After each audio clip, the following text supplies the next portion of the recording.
ఎంత దిగజారిపోయి మాట్లాడాడంటే ఇవాళ ఆయన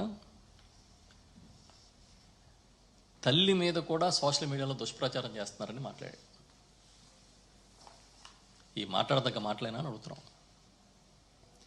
జగన్మోహన్ రెడ్డి గారి తల్లి మీద వైఎస్ఆర్ పార్టీ దుష్ప్రచారం చేస్తుందని మాట్లాడతారా? ఈ మధ్య విజయమ్మ గారే బయటకు వచ్చి చెబితే లెటర్ రాస్తే అది అబద్ధం అని ఫేక్ అని మీ ఐటీడీపీలో ప్రచారం చేస్తే మళ్ళీ ఆమె వచ్చి వీడియో రిలీజ్ చేశారు కదా. అసలు ఏ రోజైనా సరే ఇవాళ మీరందరూ చాలా గురువింద గింజల్లాగా మాట్లాడుతున్నారు. తెలుగుదేశం పార్టీ సోషల్ మీడియా ఏ రోజు ఎలా ప్రవర్తించిందో చూస్తే ఆశ్చర్యం వేస్తుంది. వ్యక్తిత్వ హసనాలు, మహిళల్ని కుటుంబ సభ్యుల్ని విడిచిపెట్టకుండా దుర్మార్గంగా చేసినవన్నీ మీరు మర్చిపోయారు. జగన్మోహన్ రెడ్డి గారు కాబట్టి తట్టుకోగలిగారు అలాంటి ట్రోలింగ్ని. అయినా కాదు, అసలు అందరినీ ఆ పార్టీలో ఉన్న ప్రతి ఒక్క వ్యక్తిని, ప్రతి నాయకుడిని మార్ఫింగ్లు చేయడం, అబద్ధాల ప్రచారం చేయడం అన్నీ చేసి మళ్ళీ ఈరోజు వచ్చి చాలా చిత్రంగా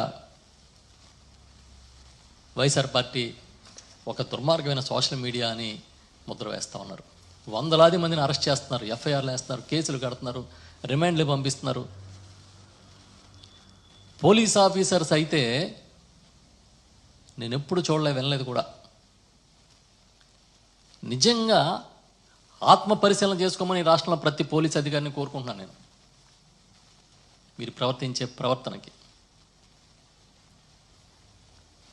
అధికారంలో ఉన్న వాళ్ళకి అడుగులకు మడుగులు ఎత్తుతారని విన్నాం, కానీ ఇలా వ్యవస్థ మొత్తం దాసోహం అయిపోద్దని మాత్రం చూడలేదు ఎప్పుడు.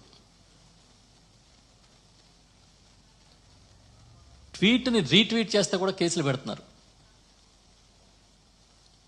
మీకు నిజంగా నిజాయితీ ఉంటే, మొన్న ఎప్పుడో నేను చూశాను చంద్రబాబు నాయుడు గారు ముఖ్యమంత్రి గారు ఇచ్చిన ఒక ప్రకటన, అది ఏ పార్టీలో మహిళల్ని కించపరిచినా విడిచిపెట్టమని.